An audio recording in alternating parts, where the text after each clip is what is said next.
Aujourd'hui, on va déterminer le circuit équivalent de Thevenin aux bornes 1 et 2 du présent circuit.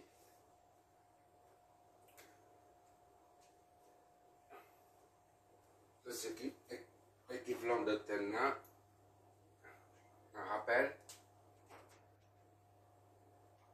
le circuit équivalent de Thevenin est une source de tension Thevenin munie d'une résistance équivalente de Thevenin, qui est comme ça. D'accord?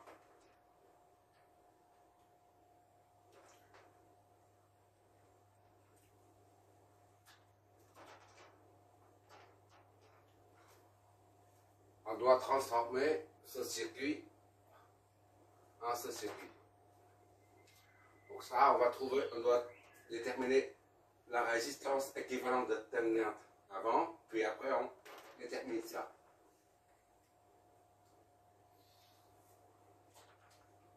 Un et deux. La première chose à faire, c'est de regarder, inspecter le circuit pour voir quelles sont les sources de courant ou de tension. Là, il s'agit d'une source de courant indépendante. Et ici, il s'agit d'une source de tension indépendante. Donc, il faut les désactiver pour pouvoir calculer la résistance équivalente. Désormais, je dis RTH pour raccourcir les choses.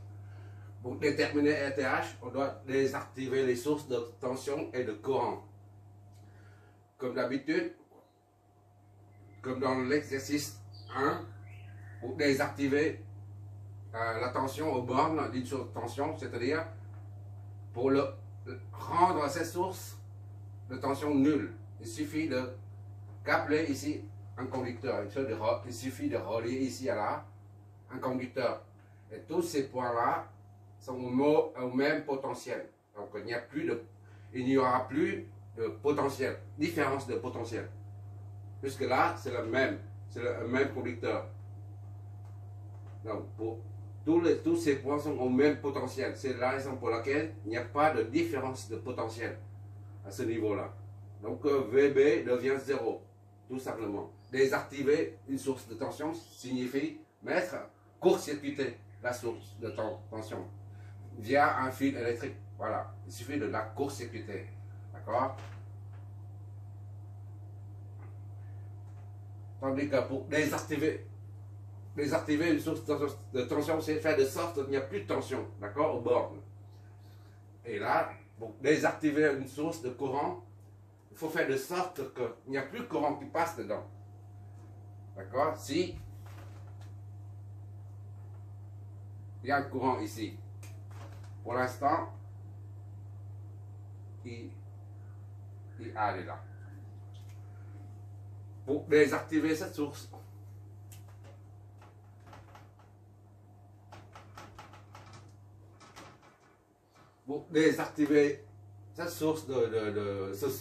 cette source de courant, qu'est-ce que ça signifie? Désactiver une source de courant, c'est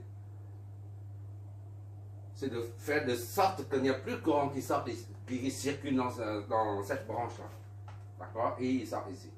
Et il sort ici, là. Il circule dedans. Faire de sorte qu'il n'y a plus de courant qui circule dans cette branche. Et ça consiste à couper, enlever la source, si tu préfères. Couper ici. Ou alors, oui, tu coupes ici ou là. Les deux. Voilà. Dans ce cas, comme s'il n'y a pas de source. Parce que la source de tension n'est plus reliée au câble, au fil conducteur. D'accord? Il suffit de couper. Et désactiver une source de courant signifie interrompre le fil conducteur. D'accord? Bon, on va illustrer tout ça. Il suffit de reprendre. Oh là, arrête. Allez, voilà. On reprend ça. Calcul de RTH.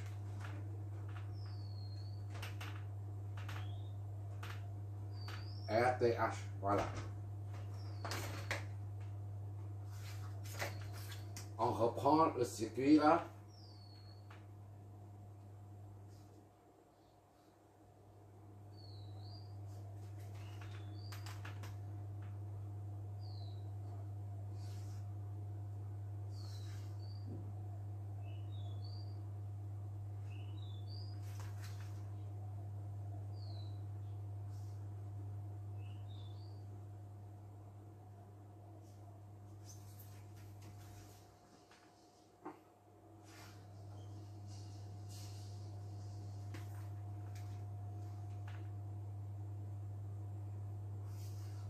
Là, on interrompt le conducteur là, comme si on enlève ça. Il n'y a plus de courant, il n'y a plus de source.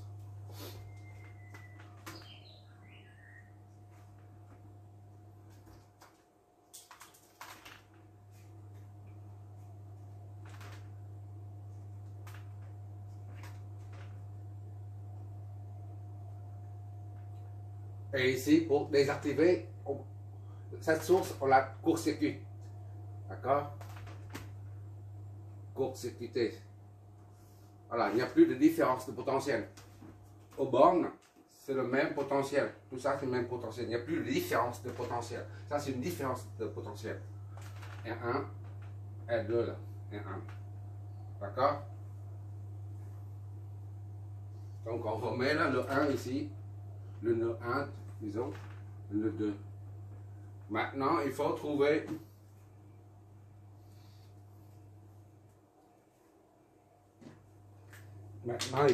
quoi?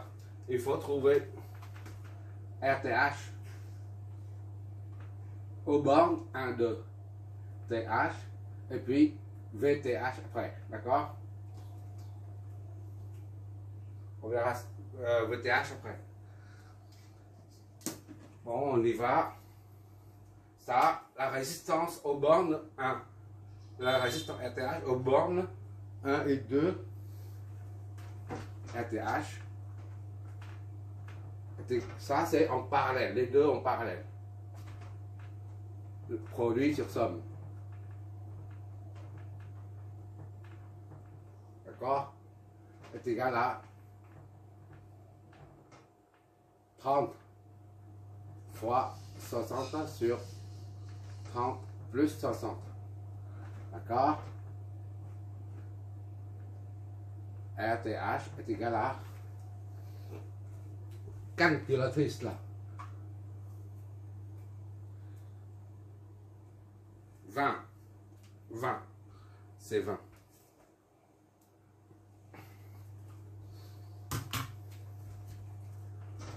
Ohms.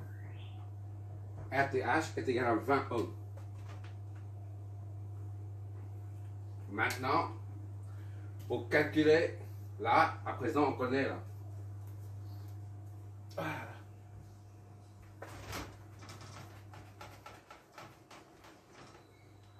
20 ohms. On connaît à présent la résistance équivalente de Thevenin du circuit équivalent de Thevenin. Il nous reste à calculer VTH.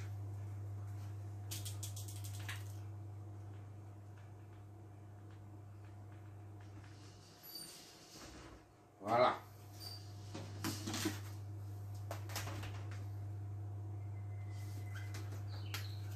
Pour calculer VTH, c'est-à-dire, nous on cherche ici, VTH se trouve là. D'accord? Attention aux bornes 1, 2. La résistance aux bornes 1, 2. La résistance, on l'a eu. Maintenant, pour la tension équivalente de Thevenin, de VTH, on reprend le schéma initial. Et on fait un calcul via la méthode nodale, comme d'habitude, pour trouver ça. C'est-à-dire, on met les nœuds, les potentiels, on suppose des courants, après on calcule. On doit trouver la différence de potentiel au bornes. Et ça correspond au VTH, d'accord? Bon, on reprend le schéma.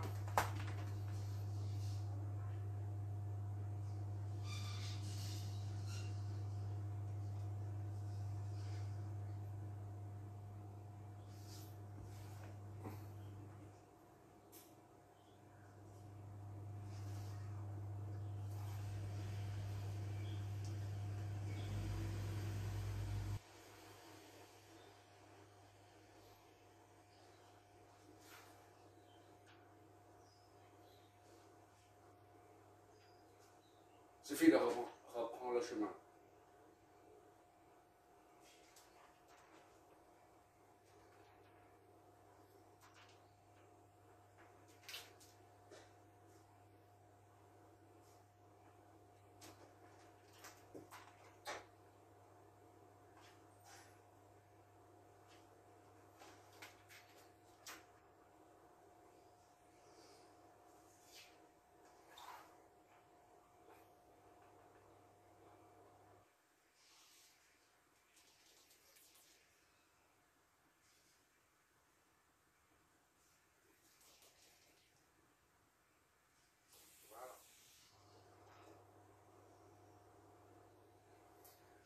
Et 1, 2 et 1.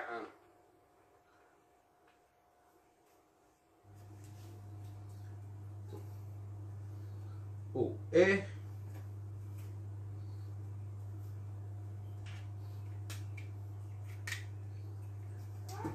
ça, c'est la source de courant.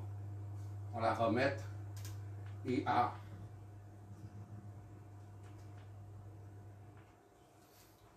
IA. VB, d'accord.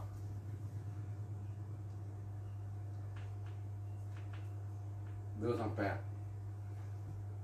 VB. 30 volts. Voilà. Et maintenant,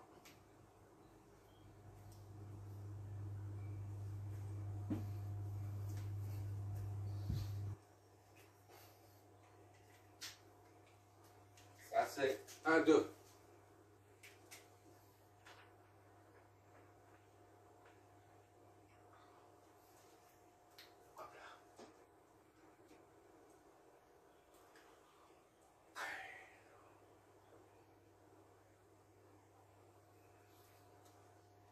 Disons ça c'est 0, 1 et 0. Voilà, comme d'habitude. On suppose un courant IA. IA sort ici, là.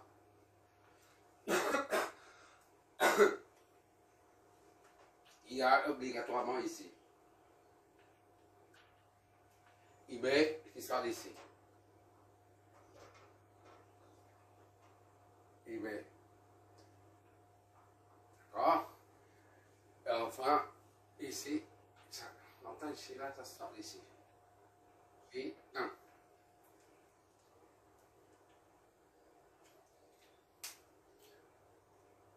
Maintenant, il faut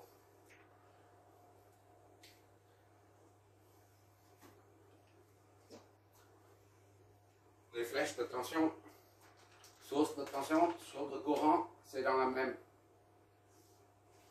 sens.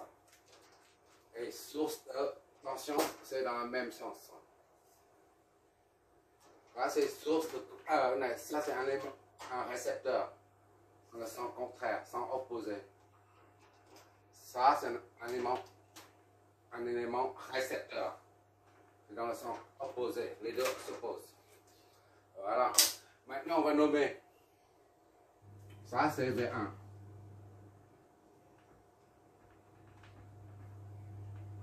Ça, c'est V0.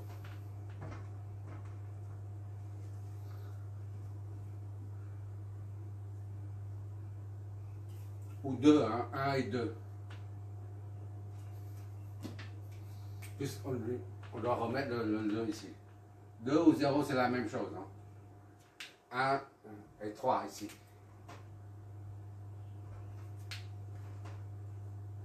V3. D'accord? Ce sont des potentiels. Qu'est-ce qui nous manque?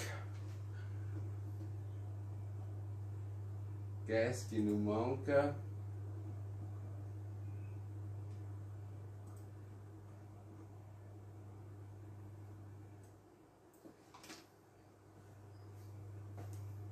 Ah oui, là, on va dire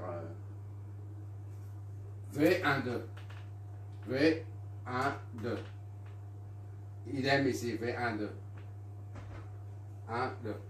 Et V3, 1.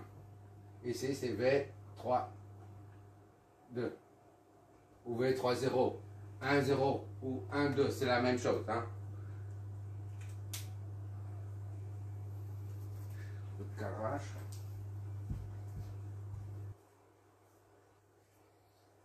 Maintenant, on peut attaquer.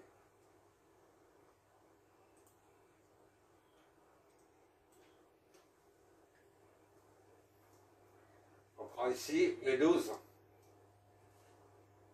Déjà, et ça, on va enlever 32.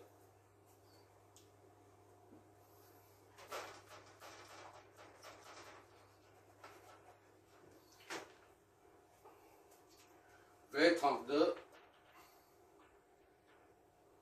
est égal à VB est égal à VB aux bornes de la source est égal à VB est égal à 30. Or, V32 est égal à V3 moins V2 est égal à 30. D'accord? V3 moins V2 c'est 0 là, ici. D'accord? Le point 2 là. C'est le même que là. V2 0 est égal à 30. Soit V3 est égal à 30 volts. C'est notre premier résultat. Voilà.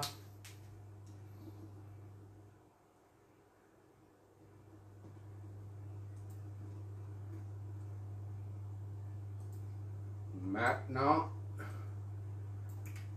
on fait V12. La tension aux bornes du récepteur est 1. Je vois toujours, j'espère.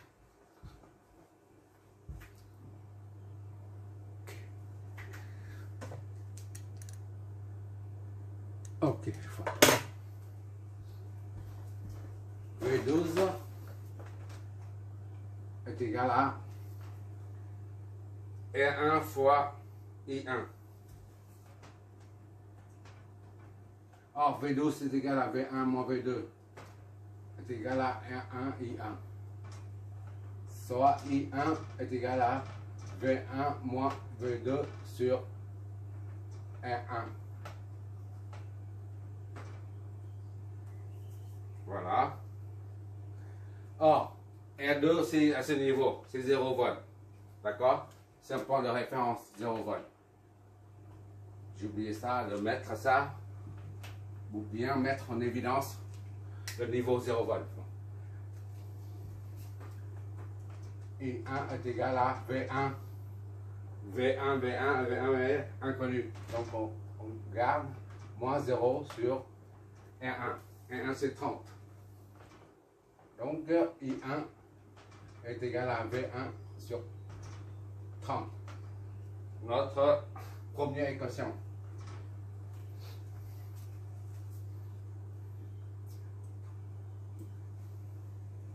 Maintenant, le récepteur R2. V31.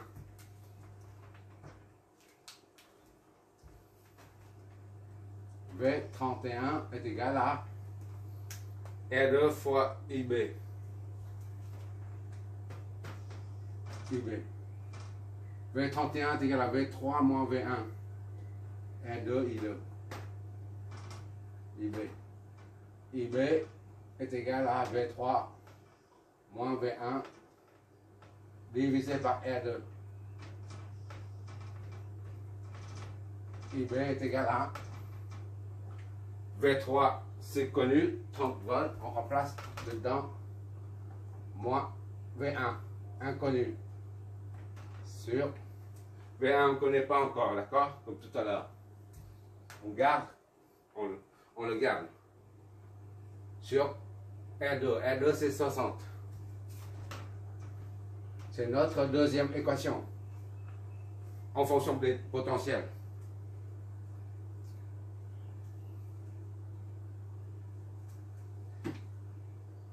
IA et IB vont vers là, et ça sort par là. IA plus IB est égal à I1.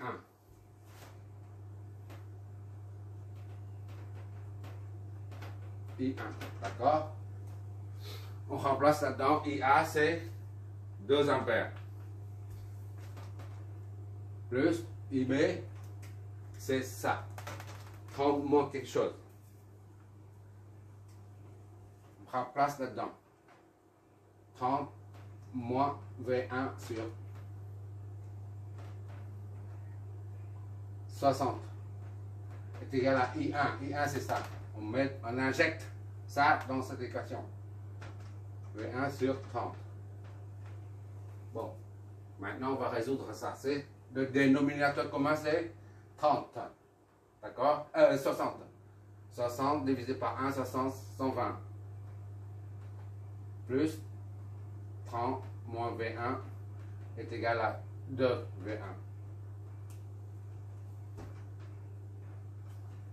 3 V1 est égal à 150. Ça passe de l'autre côté. 3 V1 est égal à 150. Soit V1 est égal à 50. Voilà. Voilà. C'est notre premier potentiel. Maintenant,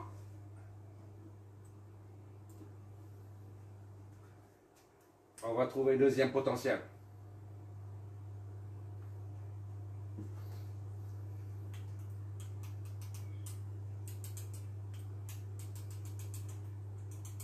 « 50 volts.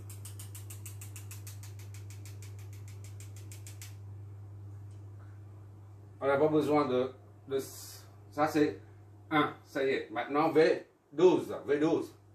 V12 qui correspond à quoi? V12, c'est aux bornes 1, 2. C'est-à-dire la tension équivalente de terminal qu'on cherche. D'accord? Donc, si on trouve V12, c'est-à-dire on trouve VTH. Ok? D'accord. Maintenant, V12 est égal à V1 moins V2. D'accord?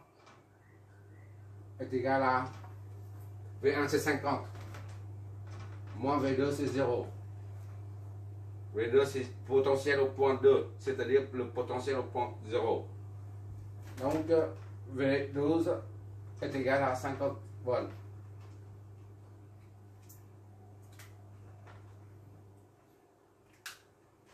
Or, VTH est égal à V12, soit VTH est égal à 50 volts. OK?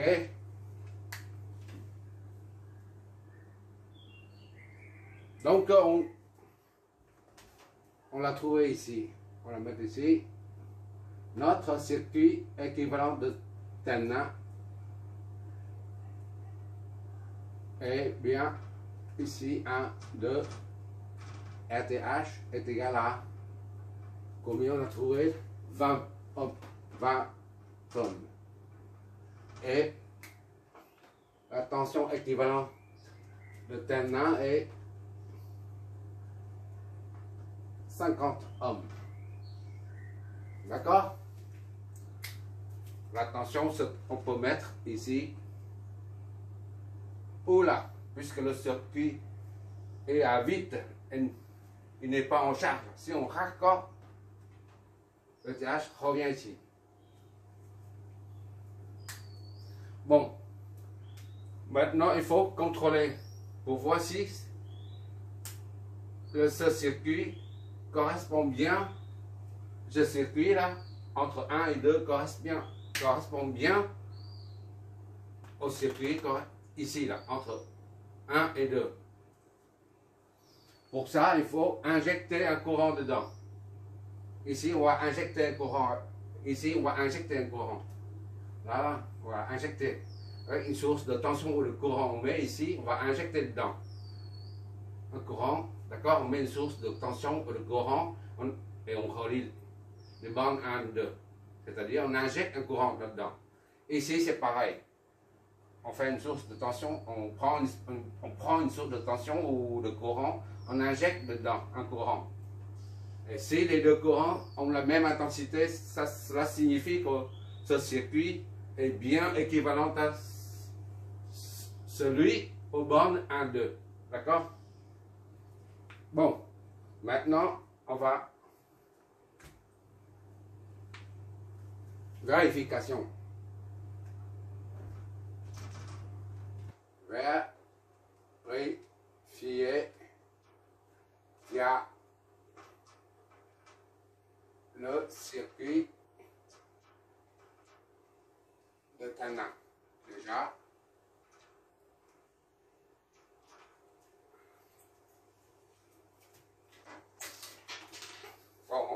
ça, on reprend le schéma.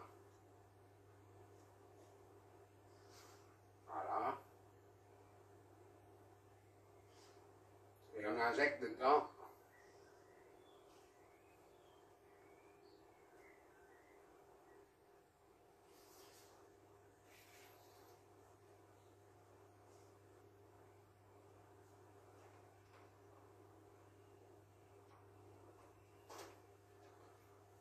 Ça, c'est RTH.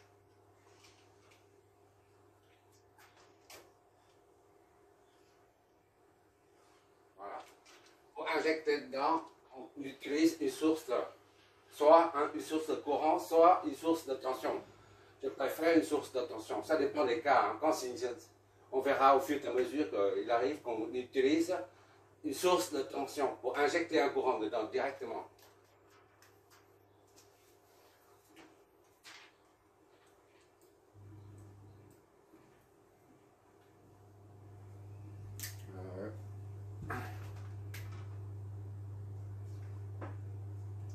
Pour injecter un courant dedans afin d'éviter le court-circuit.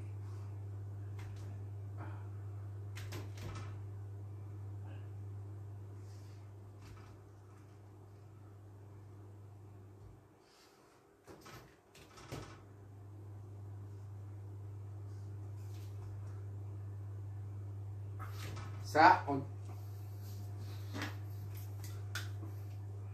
je prends plus ou moins VTH, on remet 50 volts. 50 volts. RTH en 20 ohms, d'accord? Et ça, c'est une source de tension de 1 volt. Disons VC. Puisqu'on a appelé bébé, donc VC est égal à l'unité. Et ça, c'est comme si on fait une source parfaite. On utilise une source parfaite plus la résistance interne. D'accord? Donc ça, c'est une source réelle. L'ensemble résistance plus ça fait une source réelle. RC, on appelle ça, puisque VC, on appelle ça RC. 1 ohm. D'accord?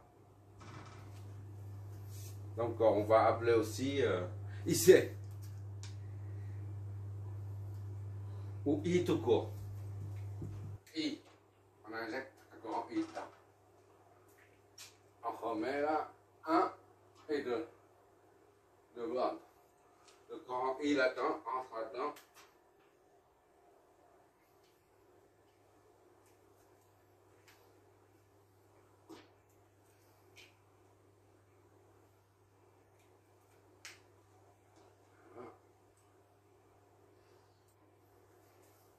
Ça, on appelle ici P.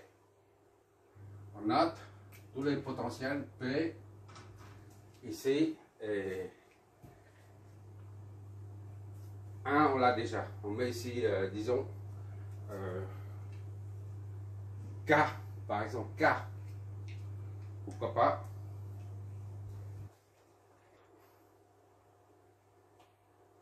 Ici, c'est 0.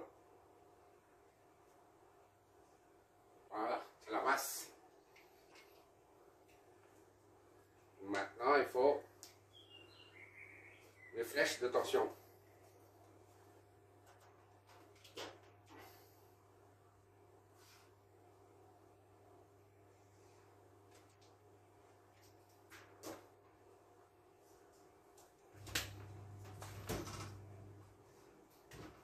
Et ici, c'est une source de tension, la flèche de tension vers le haut. C'est obligatoire, d'accord? Là, c'est vers le haut.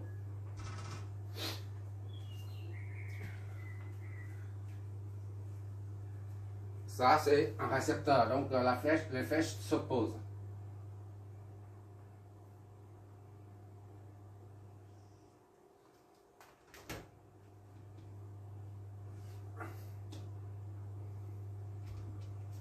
Ici, c'est VKO. V1K. VP1. c'est VPO. D'accord?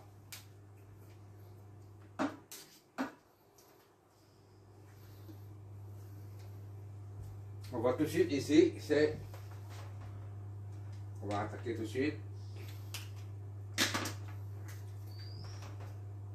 On a VKO est égal à la tension aux bornes, VTH est égal à 50. VKO est égal à VK moins VO. D'accord? K moins VO est égal à 50. VK moins VO. VO c'est 0 là. Est égal à 50. Soit VK est égal à 50 volts. Primo.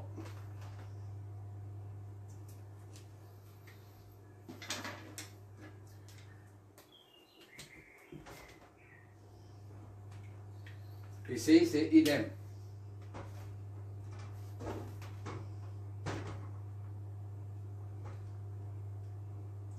VPO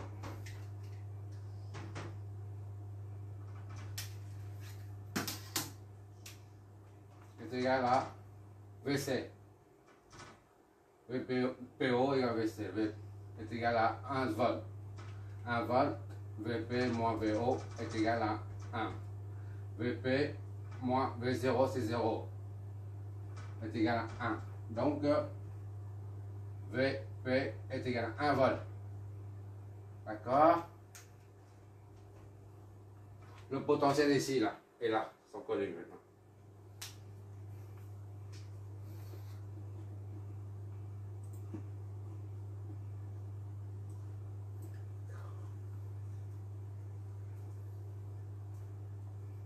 On va faire la loi des mailles. D'accord?